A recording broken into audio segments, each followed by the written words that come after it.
High বন্ধুরা, সবাই কেমন আছো? আশা করি সবাই ভালো আছো। ঝর্ণা কিচেন নতুন একটা রেসিপি নিয়ে এসেছি। আজকে আমি ঝিঙে আলুর পোস্ত করব একটু অন্যরকম করে। কিভাবে আমি ঝিঙে আলুর পোস্তটা রান্না করব, তোমরা প্রথম থেকে শেষ পর্যন্ত পুরো ভিডিওটাকে দেখতে থাকো। আর একটা কথা রইল তোমাদের কাছে, আমি বাড়িতে সারাদিন কাজকর্ম কি করি না করি, তোমরা যদি দেখতে চাও তাহলে ঝর্ণার ঘরকোন একটা চ্যানেল আছে, সেখান থেকে তোমরা দেখে নিতে পারো।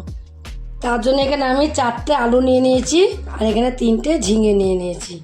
ঝিঙেগুলোকে গোটাগুলোকে আগে এইভাবে কেটে নেব, কেটে নিয়ে ছাড়িয়ে নেব, এইভাবে ছাড়িয়ে নেব।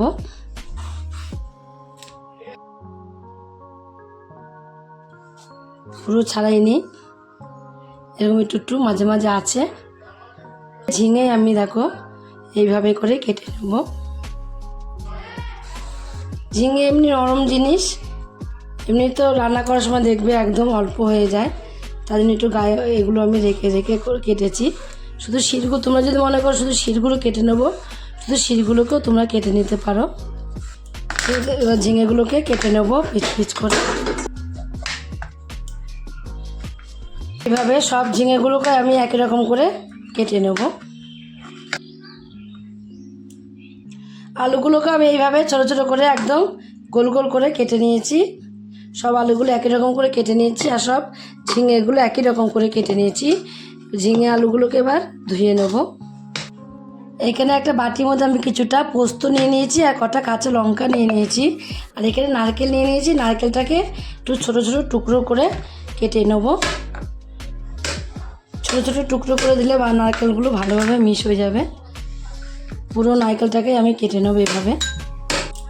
একটা মিক্সির জার নিয়ে নিয়েছি, মিক্সির জারের মধ্যে পোস্তটা আর কাঁচা লঙ্কাটা নিয়ে নেব। আর যে এখানে আমি নারকেলগুলোকে ছোটো ছোটো টুকরো করে কেটে নিয়েছি, নারকেলের টুকরোগুলোকে এর মধ্যে নিয়ে নেব। আমি এর মধ্যে দিয়ে মিক্স করে নিচ্ছি। তোমরা যদি মনে করো যে এর মধ্যে দেবো না, আলাদা করে কুড়িয়ে নিয়ে দেবো, কুড়িয়ে নিয়েও তোমরা এটা দিতে পারো।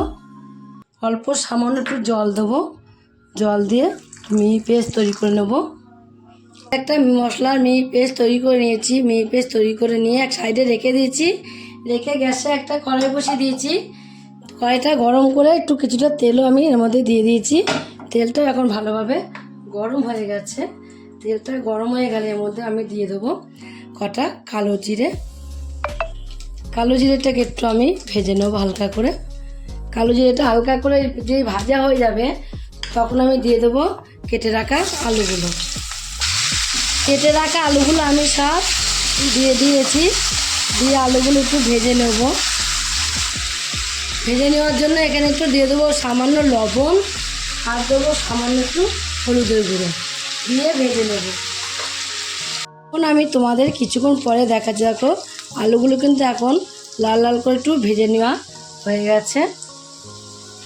আলুগুলো ভেজে নেওয়ার পরে এখানে আমি যে ঝিঙেগুলোকে ধুয়ে রেখে দিয়েছিলাম কেটে, এরপরে আমি এই ঝিঙেগুলোকে এর মধ্যে দিয়ে দেবো।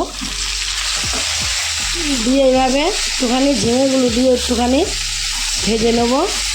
আবার একটু লবণ দিয়ে দেবো, হলুদ দেবো না, পোস্ততে বেশি হলুদ ভালো লাগে না, হলুদ দেয় না, অনেকে একদমই দেয় না। আমি সামান্য আলুটা যখন ভেজে নিয়েছিলাম তখন সামান্য অল্প একটু হলুদ দিয়ে গুঁড়ো দিয়েছিলাম। দিয়ে একটু লবণ দিয়ে ভালোভাবে ঝিঙেগুলো এর সাথে আলুগুলোর সাথে ভেজে নেব। আগের থেকে দেখো এখন অনেকটাই ভাজা হয়ে গেছে। পোস্ত দিয়ে, নারকেল দিয়ে আর কাঁচা লঙ্কা দিয়ে যে বেটে রেখে দিয়েছিলাম সেটাকে দিয়ে দেবো।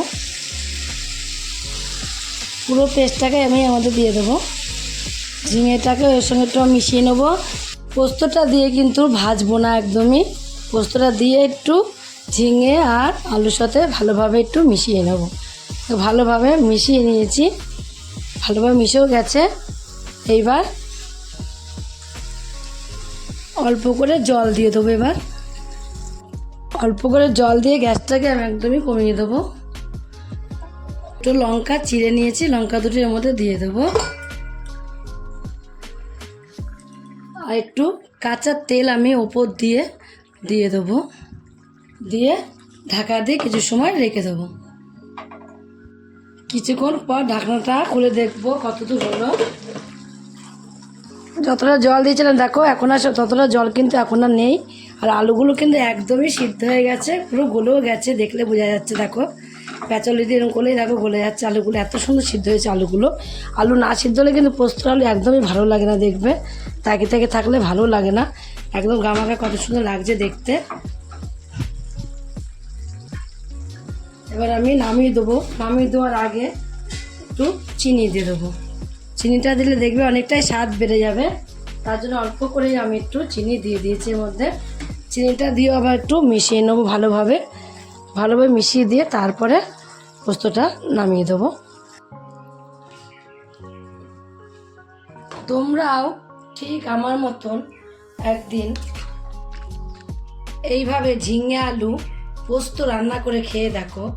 যদি খেয়ে তোমাদের কাছে রেসিপিটা তৈরি করে খেয়ে যদি রেসিপিটা তোমাদের কাছে ভালো লাগে, তোমরা যদি ফেসবুক থেকে দেখো ফেসবুকের পেজটি ফলো করে দেবে। যদি ইউটিউব থেকে দেখো ইউটিউবের চ্যানেলটি সাবস্ক্রাইব করে দেবে, পাশে থাকা বেল আইকনটিটা প্রেস করতে ভুলবে না। তাহলে নতুন নতুন রেসিপিগুলো তোমাদের কাছে তাড়াতাড়ি পৌঁছে যাবে। আমার চ্যানেলে নতুন বন্ধু হয়ে থাকো, সাবস্ক্রাইব করেনি প্লিজ সাবস্ক্রাইবটা করে দিও, সবার আগে তোমাদের কাছে নোটিফিকেশন ঢুকে যাবে। ছোট্ট করে লাইক করো, কমেন্ট করো, অনেক অনেক শেয়ার করো। নমস্কার বন্ধুরা, দেখা হবে আবার পরের রেসিপিতে।